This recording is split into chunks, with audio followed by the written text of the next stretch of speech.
정희야, 오늘 아침엔 동쪽으로 나가면 안 된다고 하더라. 아이 등교시킬 때 서쪽 길로 돌아가야겠어. 며느리 기운이 요즘 집안을 어지럽힌다더라. 특히 부엌에서 나오는 기운이 좋지 않다고 하시네. 준호야, 큰일이야. 정희 사주 때문에 네가 위험하다더라. 김 선생이 당장 조치를 취하라고 하시는데. 정희야, 어머니가 걱정돼서 그러시는 거잖아. 당분간 친정에 가 있는 게 어떨까? 여보, 정말 그렇게 생각해? 내가 당신한테 해를 끼친다고 믿어. 저는 단 한 번도 제 삶이 이렇게 무너질 거라 생각하지 못했습니다. 아기를 안고 울던 그날, 시어머니는 무당 말만 믿고 저를 내쫓으려 했습니다. 네가 집안을 망친다는 무당의 그 말 한마디에 남편마저 등을 돌렸죠. 감동과 재미를 담은 오디오 드라마입니다. 오늘의 이야기 시작합니다. 서울 외곽의 오래된 주택가, 골목길 사이로 스며드는 아침 햇살이 낡은 집들의 지붕을 비춥니다. 이곳에 자리한 한 집에서 김선옥이 부산하게 움직이고 있었습니다. 올해 60을 맞은 선옥은 새벽부터 일어나 집안 곳곳을 정리하며 하루를 시작했습니다. 오늘은 북쪽 문을 열면 안 된다고 했는데 선옥은 중얼거리며 현관문 쪽을 바라봤습니다. 어제 찾아간 무당집에서 들은 말이 머릿속을 맴돌았습니다. 집 근처에 있는 그 무당집은 선옥에게 없어서는 안 될 곳이 되어 있었습니다. 큰 일이든 작은 일이든 모든 결정을 그곳에서 받은 점괘에 의존해왔습니다. 부엌에서 아침 준비를 하던 며느리 이정희가 고개를 돌렸습니다. 33세 정희는 이 집에 시집 온 지 벌써 10년이 넘었지만 여전히 시어머니의 행동 하나하나에 긴장할 수밖에 없었습니다. 선옥이 무당집을 드나드는 일이 잦아지면서 집안 분위기는 점점 무거워졌습니다. 정희야, 오늘 아침엔 동쪽으로 나가면 안 된다고 하더라. 아이 등교시킬 때 서쪽 길로 돌아가야겠어. 선옥의 말에 정희는 젓가락을 든 손을 잠시 멈췄습니다. 아이 학교는 동쪽에 있는데 서쪽으로 돌아가면 걸어서 30분은 더 걸리는 길이었습니다. 어머니, 그런데 서쪽으로 가면 너무 멀어서. 정희가 조심스럽게 말을 꺼내자 선옥의 표정이 굳어졌습니다. 이런 일에 멀고 가깝고가 어디 있어? 아이 안전이 먼저지. 김 선생 말씀이 틀린 적 있었나? 선옥의 목소리에는 의심의 여지가 없었습니다. 그녀에게 김 선생의 말은 절대적이었습니다. 정희는 속으로 한숨을 쉬었습니다. 남편 박준호는 벌써 출근 준비를 마치고 나가려던 참이었습니다. 35의 준호는 어머니의 이런 행동들을 그냥 넘어가는 편이었습니다. 어릴 때부터 어머니가 점을 보러 다니는 것을 자연스럽게 받아들여 왔기 때문입니다. 정희야, 어머니 말씀 들어. 조금 돌아가는 게 뭐 어째? 준호가 넥타이를 매며 말했습니다. 정희는 더 이상 말할 수 없었습니다. 이 집에서 김 선생의 말에 반대하는 것은 곧 가족에 대한 불효이자 배신으로 여겨졌습니다. 아침 식사 시간, 식탁에는 묵직한 침묵이 흘렀습니다. 선옥은 계속해서 김 선생에게서 들은 이야기들을 늘어놓았습니다. 며느리 기운이 요즘 집안을 어지럽힌다더라. 특히 부엌에서 나오는 기운이 좋지 않다고 하시네. 정희의 젓가락질이 느려졌습니다. 자신이 만든 음식, 자신이 정성껏 차린 밥상이 집안을 어지럽힌다는 말을 들으니 가슴이 답답해졌습니다. 하지만 아무 말도 할 수 없었습니다. 이미 여러 번 경험했지만 반박하려 들면 더 큰 문제가 될 뿐이었습니다. 그래서 오늘부터 정희가 부엌 일은 조금 줄이고 내가 더 많이 해야겠어. 김 선생이 그러시는데 어쩌겠어? 선옥의 말에 정희는 고개만 끄덕였습니다. 10년 넘게 이 집의 모든 살림을 도맡아 해오던 자신이 이제는 부엌에서조차 환영받지 못한다는 현실이 서글플 따름이었습니다. 준호가 출근하고 아이가 학교에 간 후 집에는 선옥과 정희만 남았습니다. 선옥은 곧바로 외출 준비를 했습니다. 오늘도 한번 가봐야겠어. 집안 기운이 어떤지 다시 물어봐야지. 선옥에게 김 선생이 있는 곳은 이제 일상의 필수 코스가 되어 있었습니다. 혼자 남은 정희는 설거지를 하면서 깊은 한숨을 내쉬었습니다. 그릇을 닦는 손길이 점점 느려졌습니다. 내 인생이, 내 아이의 운명까지도 김 선생 한 사람의 말에 좌우되고 있다는 현실이 너무나 버거웠습니다. 자신의 목소리는 이 집에서 점점 작아져만 갔고 존재 자체가 부정당하는 느낌이었습니다. 정희는 물에 젖은 손을 앞치마에 닦으며 창밖을 바라봤습니다. 이웃집 아주머니들이 반갑게 인사를 나누는 모습이 보였습니다. 평범하고 자연스러운 일상이 부러웠습니다. 점괘에 휘둘리지 않고 김 선생의 말에 얽매이지 않는 그런 평범한 삶이 간절했습니다. 선옥이 김 선생한테서 돌아온 것은 점심시간이 다 되어서였습니다. 얼굴에는 심각한 표정이 가득했습니다. 정희야, 큰일이야. 김 선생이 그러는데 며느리 사주가 집안 기운을 많이 해친다더라. 당장 뭔가 조치를 취해야 한다고 하시네. 정희의 가슴이 철렁 내려앉았습니다. 이제는 자신의 존재 자체가 문제라는 말을 듣게 된 것입니다. 어떤 조치를 취해야 한다는 것인지, 무엇을 요구받게 될지 두려웠습니다. 하지만 묻지도 따지지도 못했습니다. 이 집에서 김 선생의 말은 법보다 우선이었고 선옥의 신념은 흔들림이 없었으니까요. 오후가 되자 동네 아주머니들이 하나둘 찾아왔습니다. 선옥은 김 선생에게서 들은 이야기를 자세히 전했습니다. 우리 며느리 사주가 영 좋지 않다더라고. 집안 재물운을 막는다니 이를 어쩌나. 정희는 부엌에 숨어서 이런 이야기들을 들어야 했습니다. 동네 사람들 앞에서 자신이 집안의 흉이라고 논의되고 있는 현실이 참담했습니다. 저녁이 되어 준호가 돌아왔습니다. 선옥은 곧바로 오늘 김 선생한테서 들은 이야기를 아들에게 전했습니다. 준호야, 김 선생 말씀이 심상치 않아. 정희 사주 때문에 우리 집안이 힘들어진다니까. 준호는 피곤한 얼굴로 고개만 끄덕였습니다. 어머니의 이런 말에 익숙해져 있었지만 그렇다고 심각하게 받아들이지도 않았습니다. 밤이 되자 온 집안이 조용해졌습니다. 정희는 잠들지 못하고 천장을 바라보며 생각에 잠겼습니다. 언제부터 이렇게 된 것일까요? 언제부터 자신의 삶이 김 선생의 말에 휘둘리게 된 것일까요? 그리고 이 상황이 어디까지 갈 것인지, 자신과 아이의 미래는 어떻게 될 것인지 두려웠습니다. 창밖으로 보이는 달빛이 유독 차가워 보였습니다.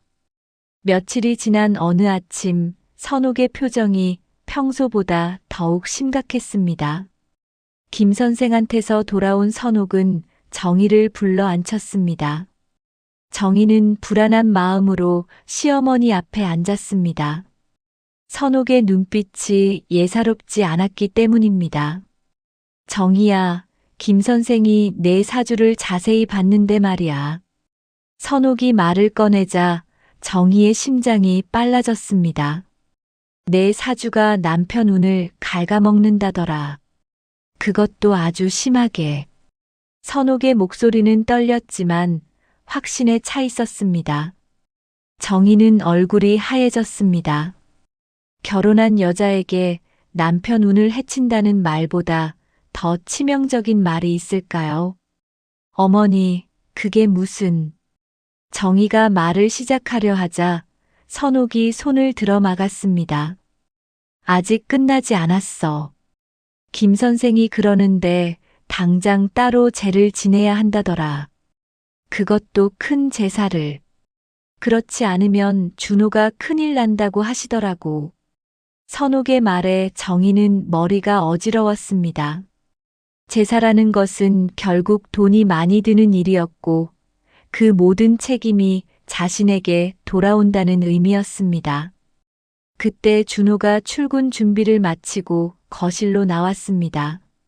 선옥은 곧바로 아들에게 김 선생의 말을 전했습니다. 준호야, 큰일이야. 정희 사주 때문에 내가 위험하다더라.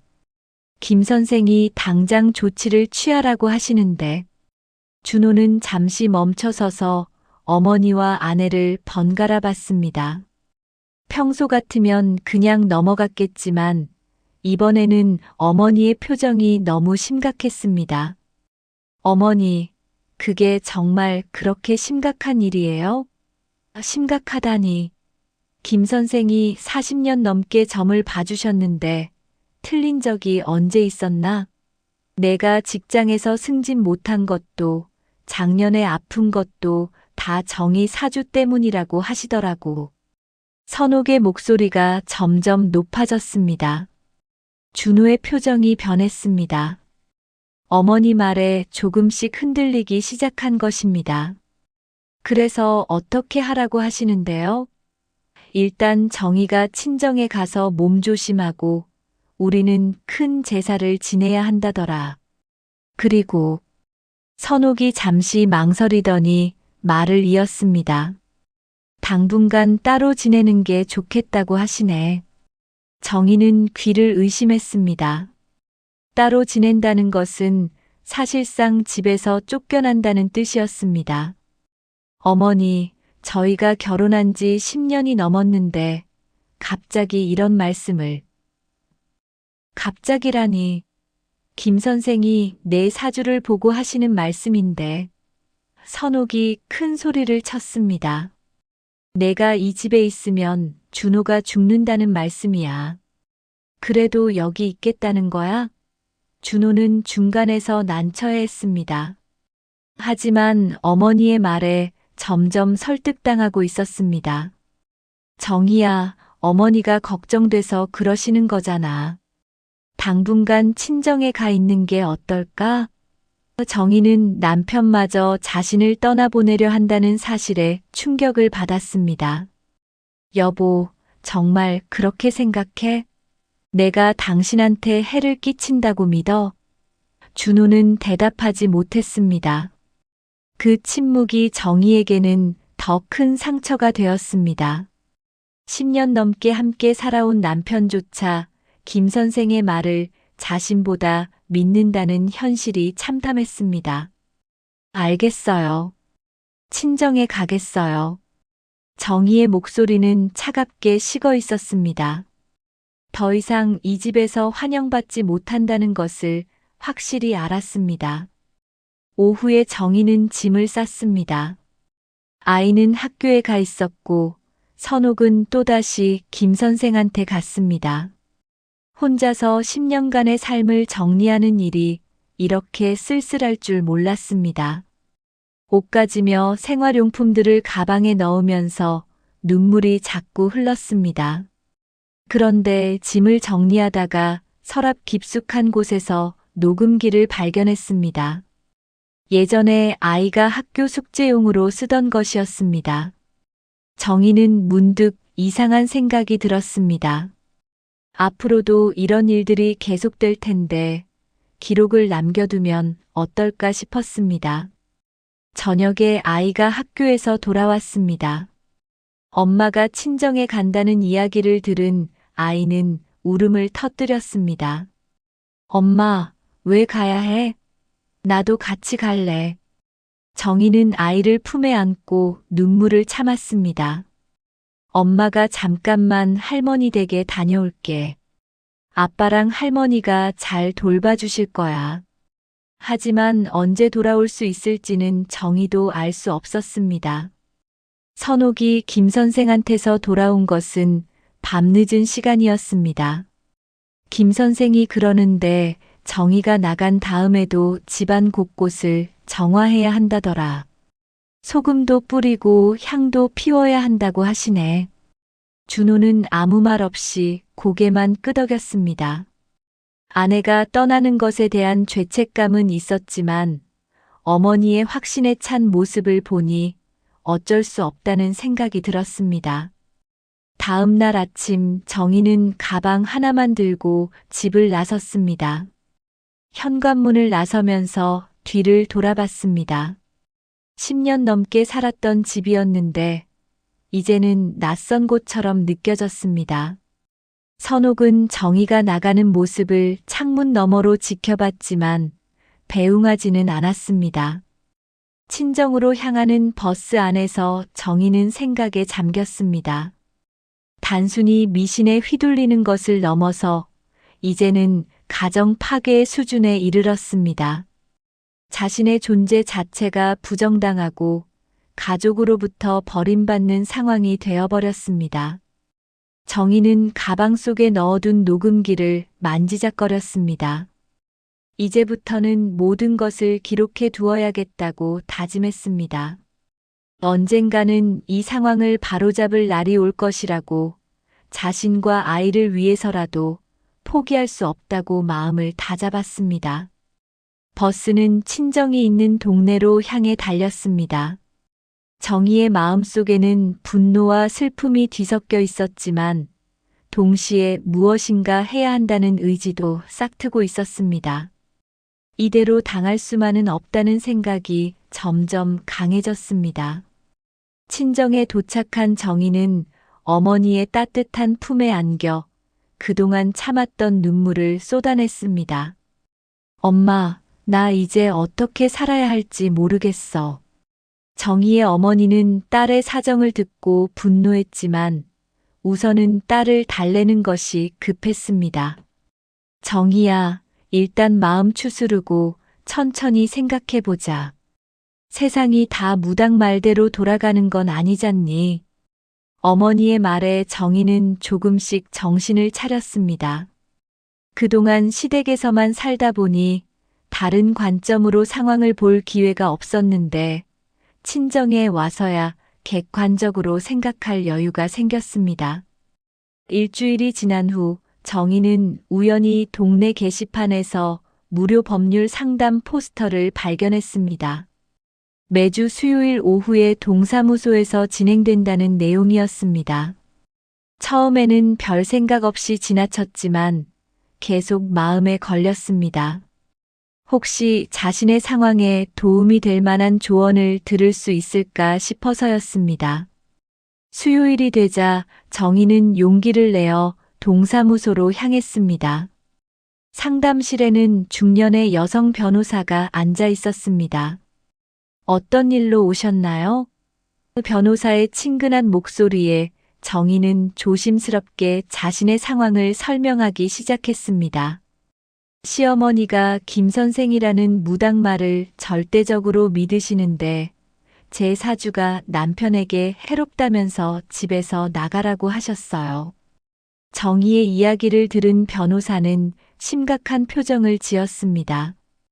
그런 미신적인 이유로 며느리를 내쫓는 것도 문제지만 더 심각한 건 이런 행위가 반복되면서 정신적 학대의 성격을 띨 수 있다는 점입니다. 변호사의 말에 정희는 놀랐습니다. 자신이 당한 일이 단순한 가족 갈등을 넘어서 법적 문제가 될 수 있다는 생각은 해본 적이 없었습니다. 앞으로 일어나는 모든 상황을 자세히 기록해 두세요. 날짜, 시간, 누가 뭐라고 했는지, 어떤 행동을 했는지 모두 적어두는 거예요.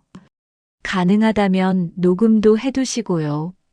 정희는 이미 녹음기를 준비해둔 자신의 판단이 옳았다는 생각이 들었습니다. 상담을 마치고 나온 정희의 마음은 조금 달라져 있었습니다. 그동안은 그저 당하기만 했는데 이제는 무엇인가 할 수 있다는 희망이 생겼습니다.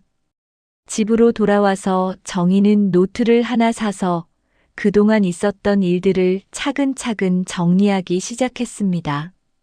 작년 3월 김 선생이 부엌 기운이 안 좋다고 해서 냉장고 위치를 3번이나 바꿨다. 5월 내 옷 색깔이 집안 운을 해친다며 파란색 옷을 모두 버리라고 했다.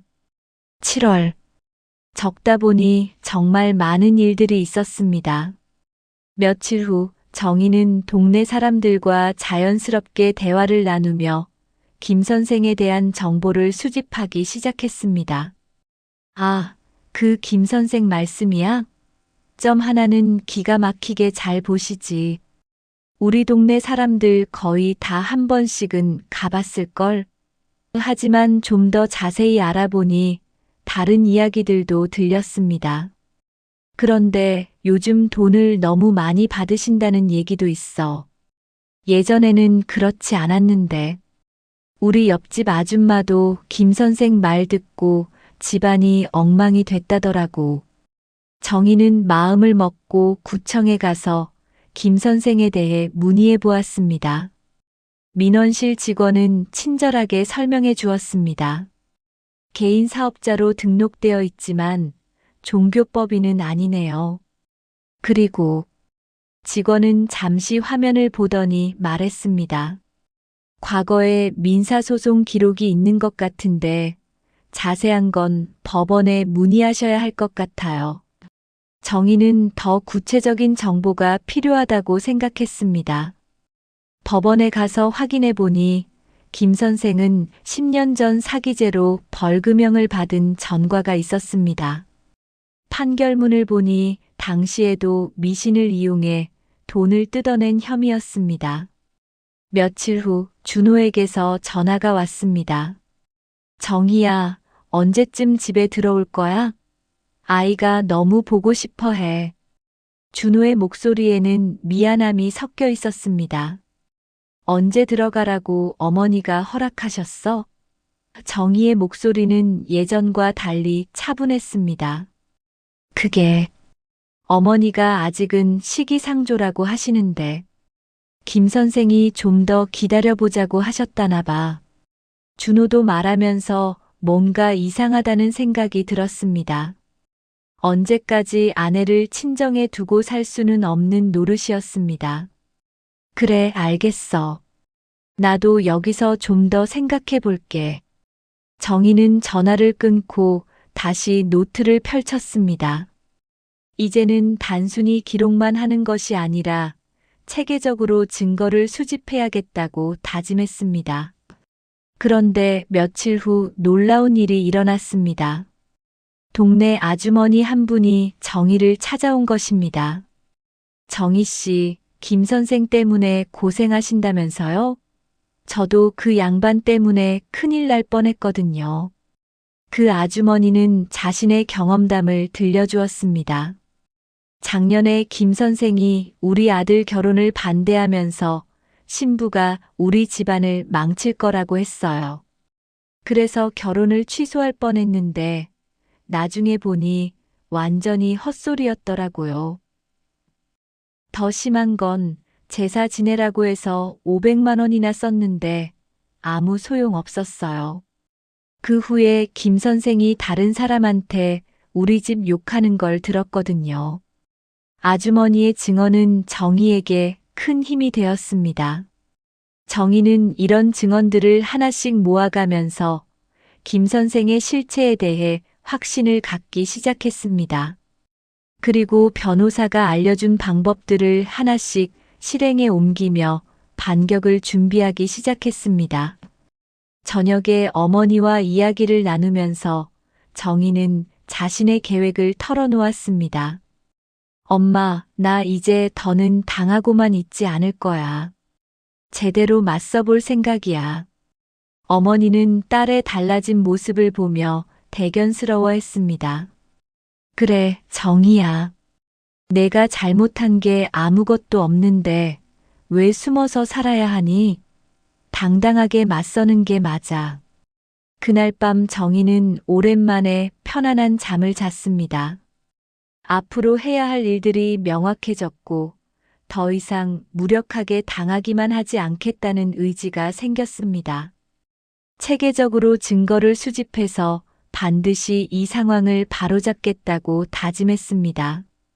정희가 친정에서 지낸 지 2주가 지나면서 그녀는 더욱 체계적으로 김 선생에 대한 조사를 진행했습니다. 법원에서 확인한 사기 전과 기록을 바탕으로 당시 피해자들을 찾아가 이야기를 들어봤습니다.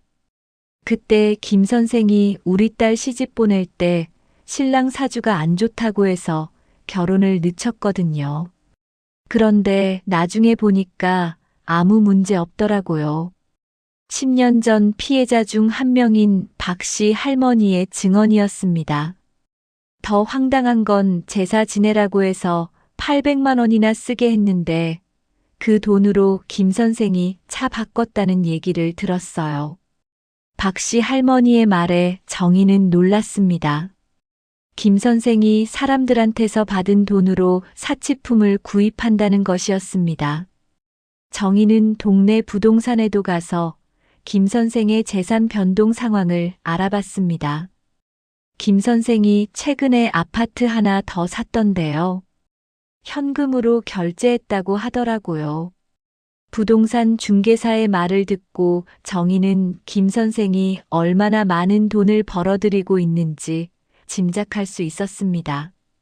한편 시댁에서는 김 선생의 영향력이 더욱 커지고 있었습니다. 선옥은 거의 매일 김 선생을 찾아가며 집안일을 상의했습니다. 김 선생이 그러는데 며느리가 나간 후로 집안 기운이 좀 나아졌다더라. 하지만 아직 완전히 정화되지 않았다고 하시네. 준호는 점점 불안해졌습니다. 아내가 집을 나간 지 보름이 넘었는데 언제까지 이런 상황을 지속할 수 있을지 확신이 서지 않았습니다. 어머니, 정희가 언제쯤 집에 들어올 수 있을까요? 김 선생이 말씀하시기를 적어도 한 달은 더 기다려야 한다더라. 그리고 들어올 때도 큰 제사를 지내야 한다고 하시고. 선옥의 말에 준호는 한숨을 쉬었습니다. 큰 제사라는 것은 또 많은 돈이 들어간다는 뜻이었습니다. 그런 와중에 김 선생은 더욱 구체적인 요구를 해왔습니다. 선옥 씨, 며느리 문제가 생각보다 심각합니다. 이름을 바꾸는 것만으로는 부족해요. 아예 연을 끊어야 할 것 같아요. 선옥은 김 선생의 말에 당황했습니다. 연을 끊는다는 게 무슨 뜻입니까? 이혼을 시키는 게 좋겠어요. 그렇지 않으면 아들한테 정말 큰 재앙이 닥칠 겁니다. 김 선생의 말은 점점 더 극단적으로 변해갔습니다. 준호는 어머니로부터 이 이야기를 듣고 처음으로 의문을 가지기 시작했습니다. 어머니, 이혼까지 해야 한다는 게 말이 됩니까? 정희랑 10년 넘게 잘 살았는데. 내가 뭘 알아. 김 선생이 40년 넘게 이 일을 하신 분이야. 경험이 다르다고. 선옥은 아들의 반박에 화를 냈습니다. 하지만 준호의 마음속에는 처음으로 의구심이 자리 잡기 시작했습니다. 정희는 친정에서 더욱 체계적으로 증거 수집에 나섰습니다. 변호사의 조언에 따라 녹음기를 항상 몸에 지니고 다니며 혹시나 하는 마음에 시댁에 전화를 걸어봤습니다. 어머니, 안녕하세요. 정희예요. 정희야? 왜 전화했어? 선옥의 목소리는 차갑게 식어 있었습니다. 언제쯤 집에 들어갈 수 있을까요? 정희는 녹음기를 켜두고 조심스럽게 물어봤습니다. 김 선생이 그러는데 내가 집에 들어오려면 이름부터 바꿔야 한다더라. 그리고 큰 제사도 지내고. 선옥의 말이 고스란히 녹음되었습니다. 어머니, 제 이름을 바꾸라고요? 정희는 일부러 놀란 척했습니다. 그래, 내 이름 때문에 우리 준호가 죽는다는 거야.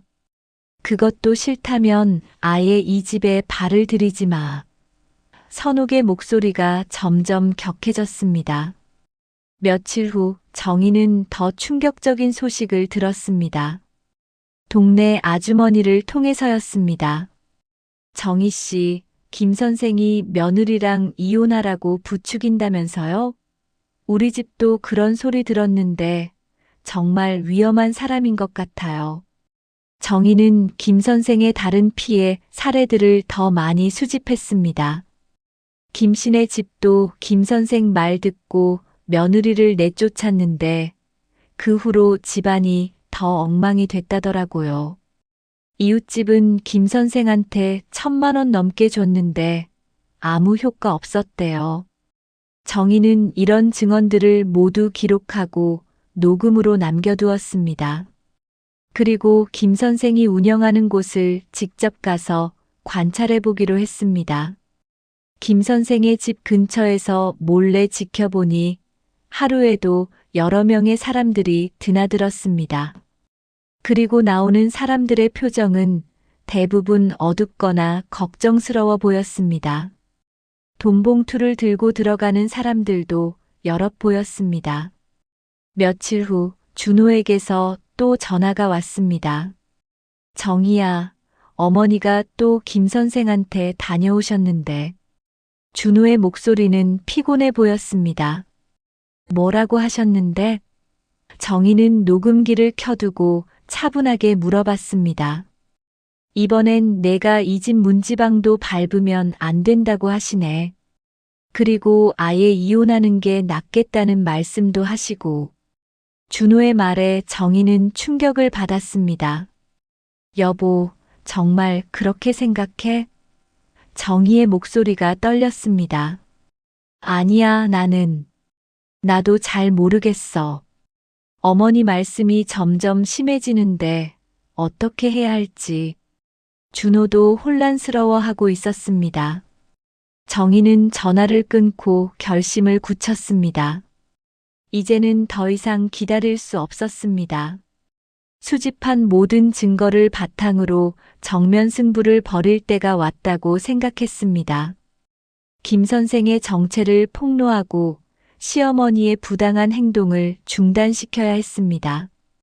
그날 밤 정희는 모든 자료를 다시 한번 점검했습니다. 녹음 파일, 김 선생의 전과 기록, 다른 피해자들의 증언까지 모든 것이 준비되어 있었습니다. 변호사와도 다시 상담하여 법적 대응 방안도 마련해 두었습니다. 정희가 친정에서 지낸 지 한 달이 되어가던 어느 날, 김 선생은 선옥에게 최후 통첩에 가까운 말을 전했습니다. 선옥 씨, 더 이상 미룰 수 없어요. 며느리와 완전히 연을 끊지 않으면 정말 큰일 납니다. 선옥은 김 선생의 말에 완전히 사로잡혀 있었습니다. 그럼 어떻게 해야 합니까? 뭐든지 하겠습니다. 선옥의 목소리는 절박했습니다. 아들을 잃을 수도 있다는 공포가 그녀를 지배하고 있었습니다. 이혼시키세요. 그렇지 않으면 3개월 안에 아들에게 큰 재앙이 닥칠 겁니다. 김 선생의 말은 단호했습니다. 그리고 집안을 완전히 정화하려면 1,000만 원 정도의 큰 제사를 지내야 합니다. 선옥은 그 말을 철석같이 믿었습니다. 집에 돌아온 선옥은 곧바로 준호를 불러앉혔습니다. 준호야, 큰일이야. 김 선생이 그러는데 정희와 이혼하지 않으면 내가 죽는다더라. 준호는 어머니의 극단적인 말에 당황했습니다. 어머니, 그게 무슨 말씀이세요? 이혼이라니. 김 선생이 40년 넘게 점을 보신 분이야. 그분 말씀이 틀린 적 있었나? 내가 직장에서 승진 못한 것도, 작년에 몸이 아팠던 것도 다 정희 때문이라고 하지 않았나? 선옥의 목소리는 점점 높아졌습니다. 준호는 어머니의 말을 들으면서 혼란스러웠습니다. 한편으로는 말도 안 된다는 생각이 들었지만 다른 한편으로는 어머니의 확신에 찬 모습을 보니 불안해졌습니다. 그래도 이혼까지 할 필요가 있을까요? 필요가 있고 없고의 문제가 아니야. 내 목숨이 걸린 문제라고. 선옥은 아들을 붙잡고 울기 시작했습니다. 엄마가 너 하나밖에 없는데 내가 죽으면 엄마는 어떻게 살라는 거야? 그날 저녁 준호는 술을 마셨습니다. 평소보다 많이 마신 탓에 정신이 흐릿해졌습니다. 어머니의 말이 계속 머릿속을 맴돌았습니다. 정말 정의 때문에 내가 죽을 수도 있는 걸까? 어머니가 그렇게 확신하는데. 술에 취한 준호는 정희에게 전화를 걸었습니다. 정희야, 나야. 여보, 이 시간에 왜 술 마셨어? 정희는 남편의 목소리가 평소와 다르다는 것을 알아챘습니다. 정희야, 우리 이혼하자. 준호의 말에 정희는 전화기를 떨어뜨릴 뻔했습니다. 뭐라고? 갑자기 무슨 소리야? 어머니 말씀이 맞는 것 같아. 내 사주가 정말 나한테 안 좋은 영향을 주는 것 같다고. 어머니가 김 선생한테 물어보니까 내가 죽을 수도 있다더라. 준호의 말은 어눌했지만 진지했습니다. 정희는 충격의 말을 잃었습니다. 10년 넘게 함께 살아온 남편이 무당의 말을 믿고 이혼을 요구하다니. 여보, 정신 차려. 그게 말이 돼? 김 선생이 누군데 우리 인생을 좌우해? 어머니 말씀이 틀린 적 없잖아. 그분이 그렇게 확신하는데. 준호의 목소리에는 확신과 의심이 뒤섞여 있었습니다. 여보, 제발 정신 좀 차려. 우리 아이는 어떻게 할 거야? 10년 넘게 같이 살았는데 이게 뭐야? 정희의 목소리가 떨렸습니다. 아이는 내가 키울게. 너는 새로운 인생을 살라고. 준호는 마지막 말을 하고 전화를 끊어버렸습니다. 정희는 전화기를 든 채로 그 자리에 서 있었습니다. 가슴이 무너져 내리는 것 같았습니다. 10년 넘게 함께한 남편에게서 이혼하자는 말을 들을 줄은 꿈에도 생각하지 못했습니다. 정희의 어머니가 딸의 울음소리를 듣고 달려왔습니다. 정희야, 무슨 일이야? 엄마, 준호가 이혼하자고 해. 정희는 어머니 품에 안겨 오열했습니다. 김 선생 말을 믿고 나랑 이혼하자고 해. 정희의 어머니는 분노했습니다. 미친 사람들이야 정말. 무당 말 하나에 가정을 파괴하다니. 그날 밤 정희는 잠들지 못했습니다. 아이를 생각하며 눈물을 흘렸습니다. 내가 정말 이렇게 가족으로부터 버림받아야 하는 걸까? 내 아이마저 빼앗길 수는 없어. 다음 날 아침 정희는 빨간 눈으로 일어났습니다. 하지만 슬픔보다는 분노가 더 컸습니다. 더 이상 당할 수만은 없다는 생각이 들었습니다. 지금까지 수집한 모든 증거를 활용해서 김 선생의 정체를 밝히고 시어머니의 잘못된 신념을 깨뜨려야 한다고 다짐했습니다. 정희는 그동안 수집한 모든 자료를 다시 한번 점검했습니다. 김 선생의 사기 전과 다른 피해자들의 증언, 시어머니와의 통화 녹음, 그리고 어제 준호와의 통화까지 모든 것이 녹음되어 있었습니다. 이제 더 이상 숨지 않겠어. 정면으로 맞설 거야. 정희는 변호사를 다시 만나기로 했습니다. 이번에는 단순한 상담이 아니라 본격적인 법적 대응을 위한 준비였습니다. 변호사 사무실에서 정희는 모든 상황을 설명했습니다. 남편이 이혼을 요구했습니다. 무당말을 믿고 말이에요. 수집하신 증거들이 상당히 체계적이네요. 이 정도면 충분히 대응할 수 있을 것 같습니다. 변호사는 정희가 가져온 자료들을 살펴보며 말했습니다. 특히 김 선생의 사기 전과와 지속적인 금전 요구, 그리고 시어머니의 강압적인 행동들이 모두 기록되어 있어서 좋은 증거가 됩니다. 변호사는 정희를 격려했습니다. 하지만 가장 중요한 것은 가족들이 진실을 받아들일 수 있도록 설득하는 것입니다. 법적 대응보다는 우선 가족 내에서 문제를 해결해 보시는 게 좋을 것 같아요. 정희는 변호사의 조언에 고개를 끄덕였습니다. 네, 우선 가족들에게 진실을 보여주고 싶어요. 그래도 안 되면 법적 조치를 취하겠습니다. 그날 오후 정희는 준호에게 문자를 보냈습니다. 내일 집에 가겠어요. 가족 회의를 하고 싶어요. 중요한 이야기가 있어요. 이제 더 이상 도망치지 않겠다는 의미였습니다. 준호는 문자를 받고 어머니에게 알렸습니다. 선옥은 불안해했습니다. 정희가 올 필요 없어. 김 선생이 오면 안 된다고 했잖아.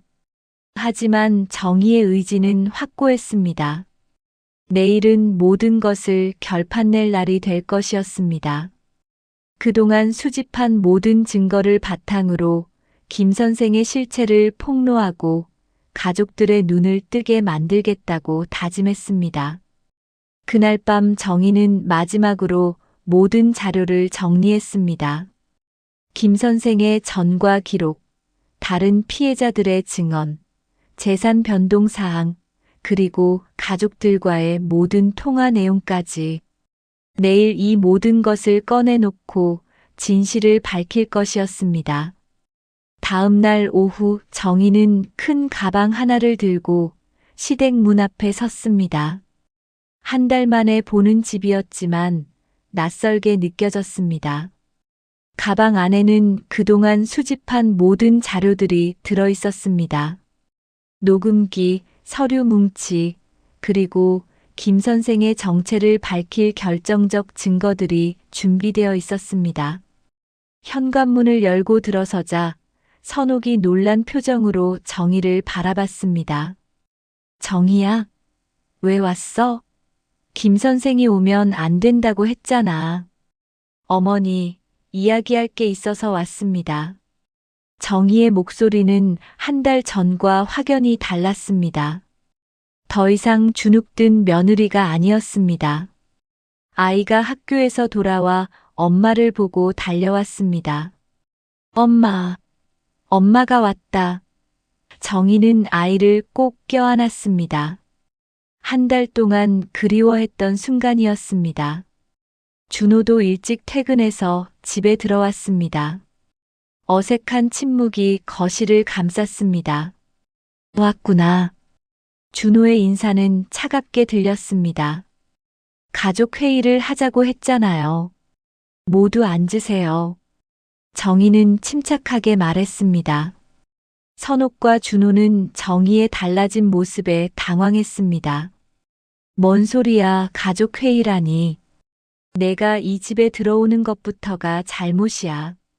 선옥이 날카롭게 말했습니다. 정희는 가방에서 녹음기를 꺼냈습니다. 어머니, 이거 들어보세요. 정희는 며칠 전 선옥과 나눈 전화 통화를 재생했습니다. 내 이름 때문에 우리 준호가 죽는다는 거야. 그것도 싫다면 아예 이 집에 발을 들이지 마. 녹음기에서 선옥의 목소리가 또렷하게 들렸습니다. 선옥의 얼굴이 창백해졌습니다. 이게 뭐야?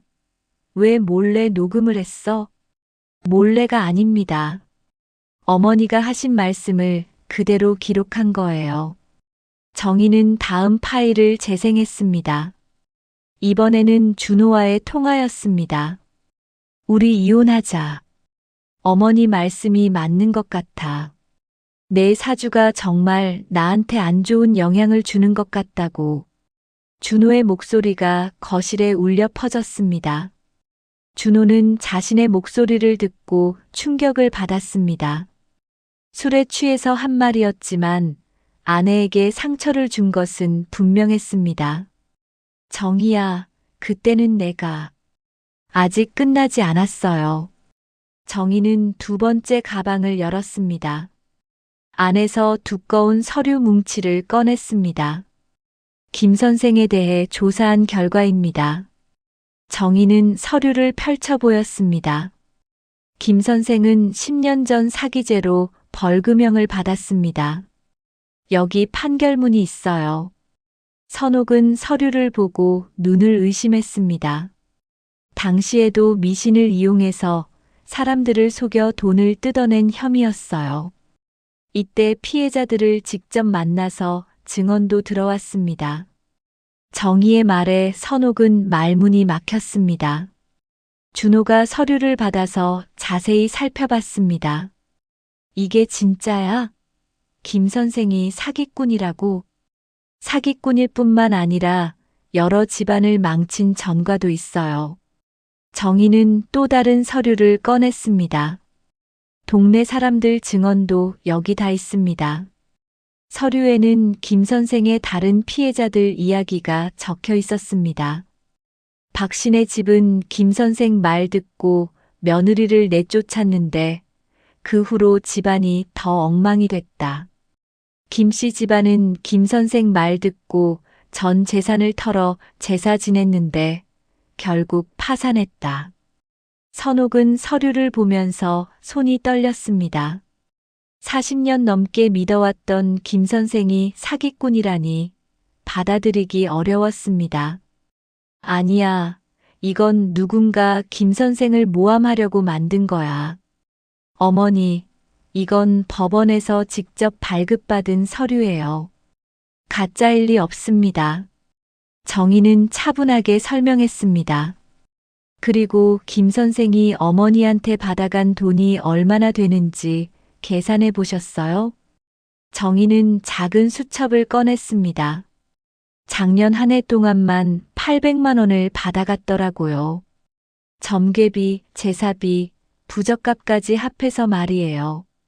준호는 충격을 받았습니다. 어머니, 정말 그렇게 많은 돈을 주셨어요? 선옥은 대답하지 못했습니다. 계산해 보니 정희 말이 맞았습니다. 김 선생에게 준 돈이 정말 많았습니다. 그런데도 집안이 나아진 것은 하나도 없었습니다. 그리고 가장 중요한 건 이거예요. 정희는 마지막 서류를 꺼냈습니다. 김 선생이 종교법인으로 등록되어 있지 않다는 증명서입니다. 그냥 개인 사업자예요. 준호는 서류들을 다시 한번 꼼꼼히 살펴봤습니다. 아내가 말하는 것이 모두 사실인 것 같았습니다. 어머니, 이게 사실이라면 우리가 그동안 속은 거 아니에요? 선옥은 여전히 받아들이기 어려워했습니다. 아니야, 김 선생은 그런 분이 아니야. 우리 집안을 그렇게 잘 봐주셨는데. 어머니, 김 선생이 뭘 맞춘 게 있나요? 구체적으로 말씀해 보세요. 정희가 물어봤습니다. 선옥은 대답하려다 말았습니다. 생각해 보니 김 선생이 정확히 맞춘 것은 별로 없었습니다. 대부분 추상적인 이야기들이었습니다. 준호 승진 못한 것도 제 탓이라고 했는데 그건 회사 상황이 안 좋아서 아무도 승진 못했잖아요.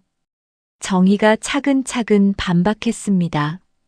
작년에 준호가 아픈 것도 제 탓이라고 했는데 과로 때문이었잖아요. 병원에서 진단서도 받았고 정희의 논리는 명확했습니다. 준호는 점점 화가 났습니다. 자신이 그동안 얼마나 바보같이 속았는지 깨닫기 시작했습니다. 내가 정말 바보였구나. 사기꾼 말에 속아서 아내를 내쫓다니. 선옥도 점점 현실을 받아들이기 시작했습니다. 증거들이 너무 명확했고 무엇보다 그동안 김 선생이 맞춘 것이 정말 하나도 없었다는 사실을 인정할 수밖에 없었습니다. 내가 정말 바보였구나. 선옥의 눈에서 눈물이 흘렀습니다. 정희야, 미안해. 정말 미안해. 선옥의 눈물을 본 정희는 복잡한 심정이었습니다. 분노와 동시에 연민이 느껴졌습니다. 한편으로는 그동안 당한 서러움이 생각났지만 다른 한편으로는 시어머니도 김 선생에게 속은 피해자라는 생각이 들었습니다. 어머니, 우시지 마세요. 정희가 조심스럽게 다가갔습니다. 저도 처음엔 믿을 수 없었어요. 하지만 사실을 받아들여야죠. 선옥은 고개를 들어 정희를 바라봤습니다. 정희야, 정말 미안해. 내가 너한테 얼마나 못되게 굴었는지. 선옥의 목소리는 떨렸습니다. 준호도 아내 앞에서 고개를 숙였습니다. 정희야, 나도 정말 미안해. 어떻게 이혼하자는 소리까지 했는지. 내가 정말 바보였어. 정희는 두 사람의 모습을 보며 복잡한 감정에 휩싸였습니다. 그동안의 분노가 조금씩 누그러지는 것을 느꼈습니다. 하지만 완전히 용서하기에는 상처가 너무 깊었습니다. 저도 화가 많이 났지만 이제 이걸로 끝내고 싶어요. 정희가 말했습니다. 하지만 김 선생 문제는 제대로 해결해야 해요. 우리 가족뿐만 아니라 다른 사람들도 피해를 보고 있거든요. 그때 아이가 상황을 이해하지 못한 채 물어봤습니다. 엄마, 할머니는 왜 울어? 정희는 아이를 안고 부드럽게 대답했습니다. 할머니가 잘못 생각하고 계신 게 있었는데 이제 알게 되셨어. 선옥은 손자를 보며 더욱 죄책감에 빠졌습니다. 이 아이까지. 내가 이 아이한테도 나쁜 할머니였구나. 어머니, 이제라도 알게 되신 게 다행이에요. 정희는 시어머니를 위로했습니다. 김 선생한테는 더 이상 가시면 안 돼요. 선옥은 고개를 끄덕였습니다. 그래, 다시는 그 사기꾼한테 가지 않을게. 하지만 선옥의 결심을 시험하는 일이 곧 일어났습니다. 다음 날 오후 김 선생이 갑자기 집을 찾아온 것입니다. 평소처럼 선옥이 찾아오지 않자 직접 온 것이었습니다. 선옥 씨, 어제부터 안 보이시길래 걱정돼서 왔어요. 혹시 며느리가 집에 온 건 아니죠? 김 선생은 현관에 서서 물어봤습니다. 거실에 있던 가족들은 긴장했습니다. 선옥은 잠시 망설였지만 곧 결심을 굳혔습니다. 김 선생, 들어오세요. 할 말이 있어요. 김 선생이 거실로 들어오자 탁자 위에 펼쳐진 서류들을 보고 순간 당황했습니다. 법원 판결문과 각종 증거 자료들이 한눈에 들어왔기 때문입니다. 이게 뭡니까? 김 선생이 어색하게 웃으며 물어봤습니다. 선옥이 일어나서 김 선생을 정면으로 바라봤습니다. 김 선생, 당신이 10년 전에 사기죄로 처벌받은 게 사실입니까? 김 선생의 얼굴이 굳어졌습니다. 무슨 말씀이세요? 누가 저를 모함하는 겁니까? 정희가 판결문을 들고 일어났습니다. 모함이 아니라 사실입니다. 여기 법원 판결문도 있고요. 그런 것들은 다 조작된 거예요. 저를 시기하는 사람들이 만든 거라고요. 김 선생이 변명했지만 목소리에 떨림이 있었습니다. 준호가 끼어들었습니다. 그럼 40년 동안 점을 봐주시면서 정확히 맞춘 게 뭐가 있습니까? 구체적으로 말씀해 보세요. 김 선생은 순간 당황했습니다.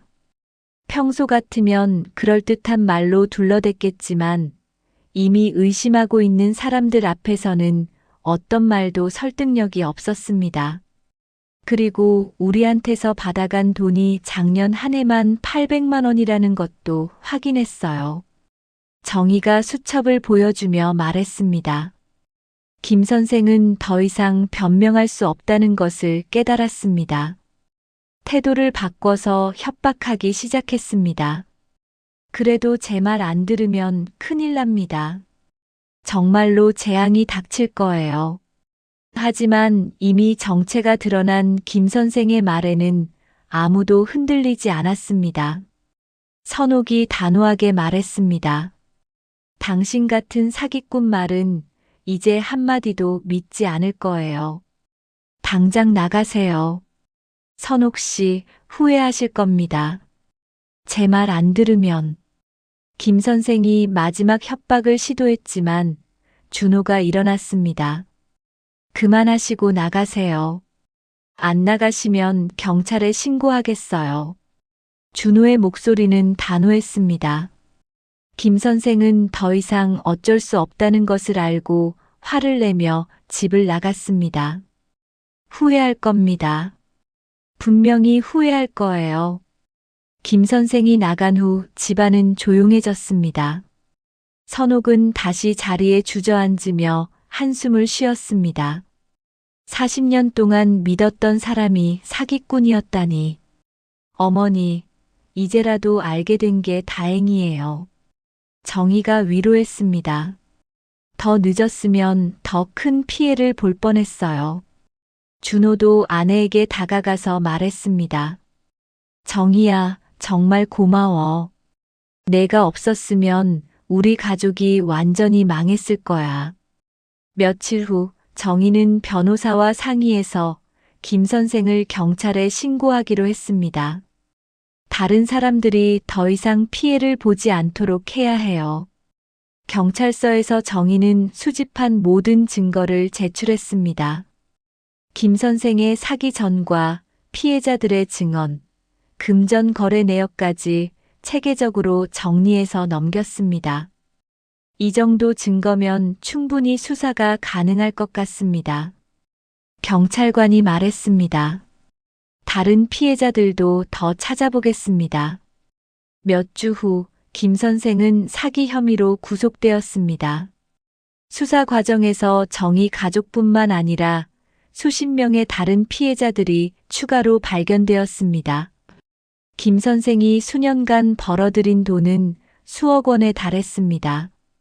이 소식이 알려지자 동네 사람들도 충격을 받았습니다.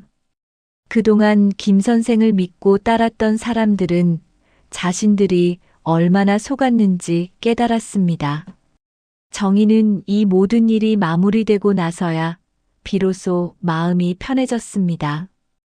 김 선생의 정체를 폭로하고 법적 처벌까지 받게 한 것이 옳은 일이었다고 생각했습니다.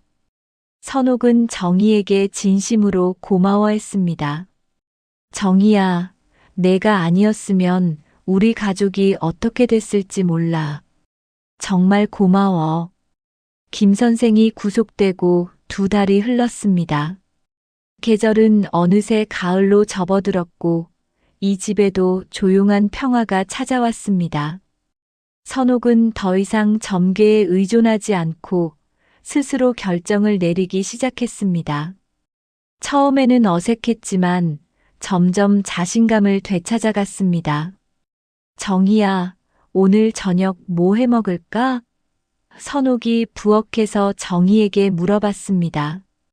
예전 같으면 김 선생에게 물어봤을 질문이었지만 이제는 며느리와 상의합니다. 어머니 드시고 싶은 거 하세요. 제가 도와드릴게요. 정희의 대답은 자연스러웠습니다.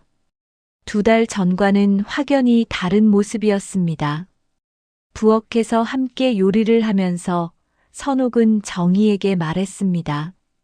정희야, 그동안 정말 미안했어. 내가 너를 얼마나 힘들게 했는지. 어머니, 이제 그런 말씀하지 마세요. 다 지난 일이에요. 정희는 진심으로 말했습니다.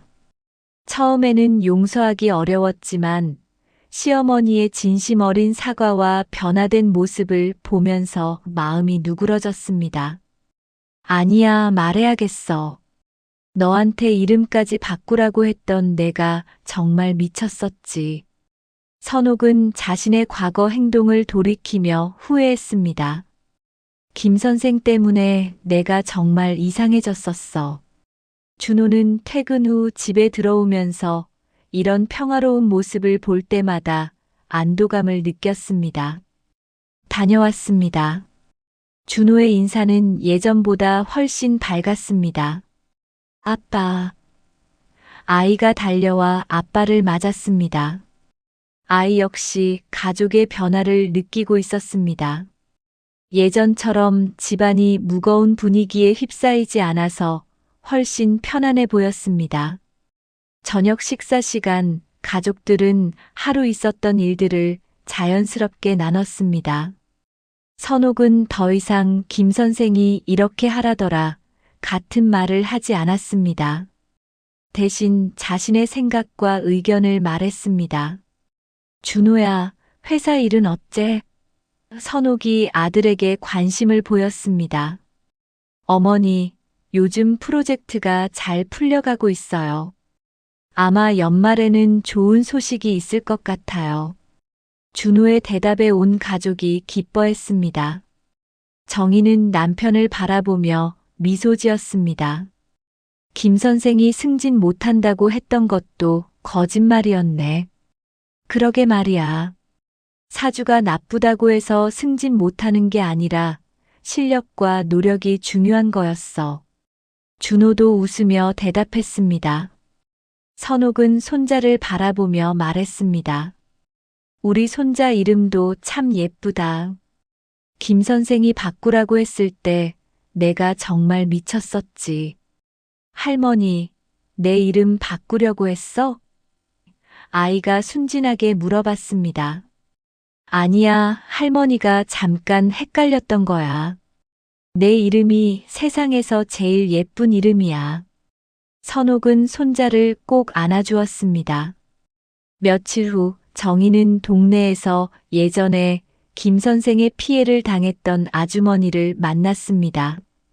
정희 씨, 정말 고마워요. 김 선생이 잡혔다니 시원해요.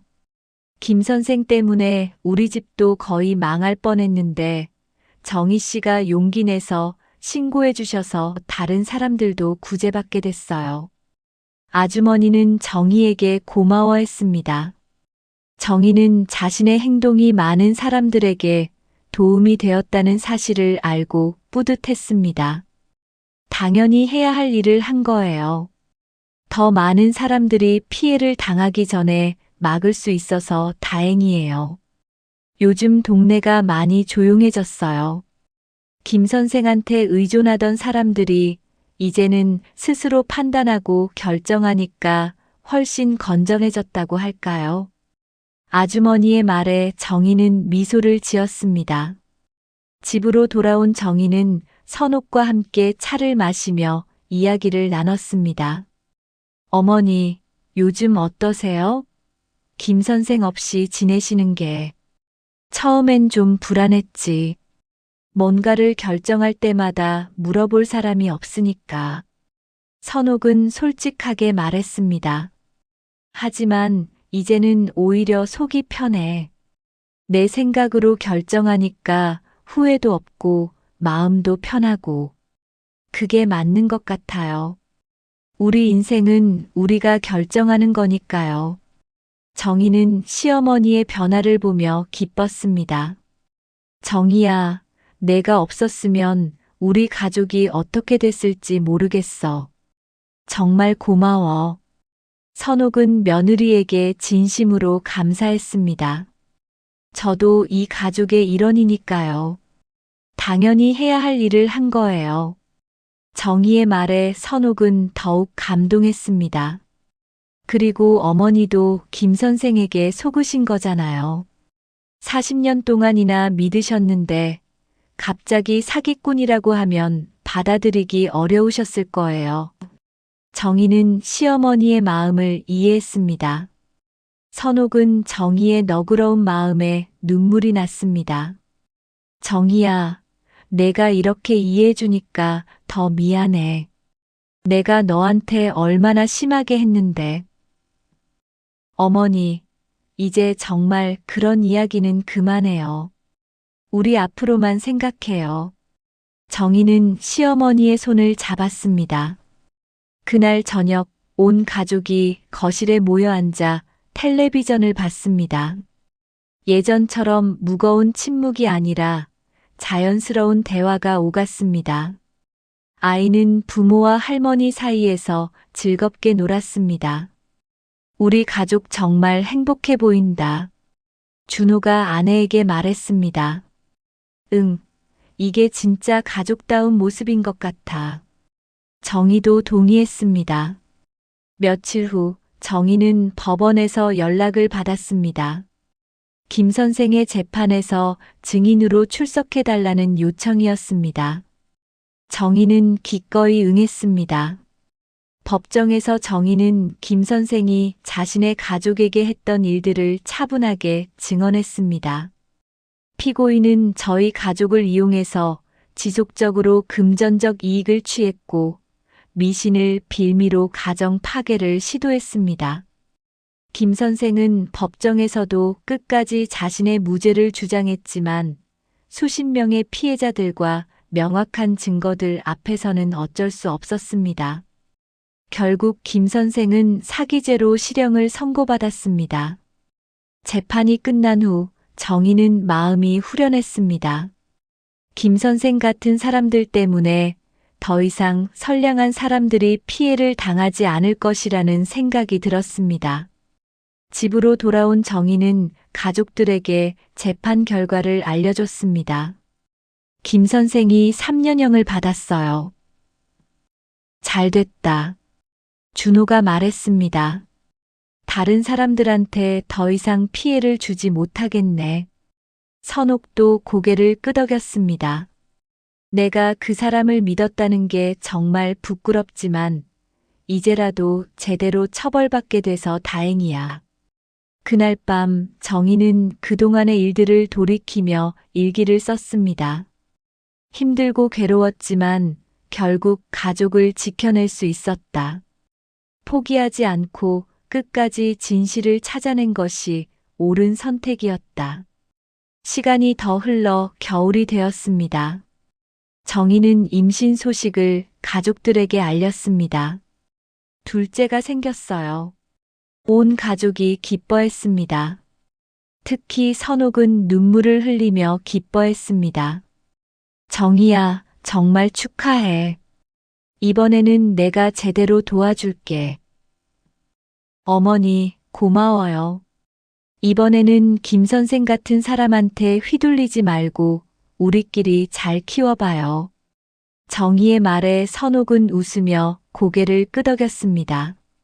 그럼 앞으로는 무당이나 점쟁이 같은 사람들한테는 절대 가지 않을 거야.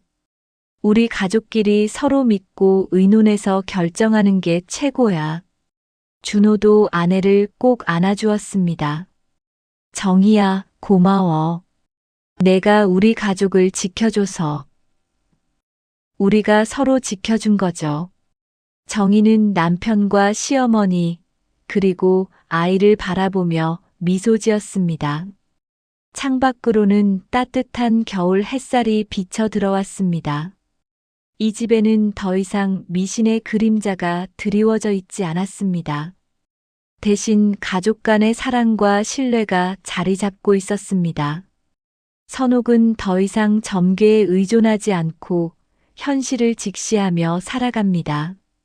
준호는 아내를 더욱 신뢰하고 존중하게 되었습니다. 그리고 정희는 당당하게 자신의 목소리를 내며 가족과 함께 새로운 희망을 품고 살아갑니다. 정희는 손을 배에 올리며 생각했습니다. 이 아이는 미신에 휘둘리지 않는 건전한 가정에서 자랄 수 있겠구나. 사람을 지키는 건 무당의 굿이 아니라 서로를 믿는 진심이었습니다. 그리고 어떤 어려움이 와도 포기하지 않고 진실을 찾는 용기였습니다. 이제 이 가족에게는 밝은 미래만이 기다리고 있을 것입니다. 저녁이 되자 온 가족이 식탁에 둘러앉았습니다. 선옥이 정성스럽게 차린 저녁상을 받은 가족들은 자연스럽게 대화를 나누며 식사를 했습니다. 내년에는 우리 집에 새 식구가 늘어나겠네. 선옥이 행복한 표정으로 말했습니다. 할머니, 동생이 생기는 거야? 아이가 신나게 물어봤습니다. 그래, 내가 형이 되는 거야. 동생을 잘 돌봐줘야 해. 정희가 아이의 머리를 쓰다듬었습니다. 그들의 대화는 따뜻하고 평범했습니다. 하지만 그 평범함이야말로 그들이 그토록 원했던 행복이었습니다. 김 선생의 미신에 휘둘리지 않는 가족끼리 서로 믿고 사랑하는 평범한 일상 말입니다. 오늘의 이야기 어떠셨나요? 무료 버튼인 구독과 좋아요 부탁드립니다. 응원의 댓글은 채널을 운영하는 데 큰 힘이 됩니다. 오늘도 웃는 하루 보내세요.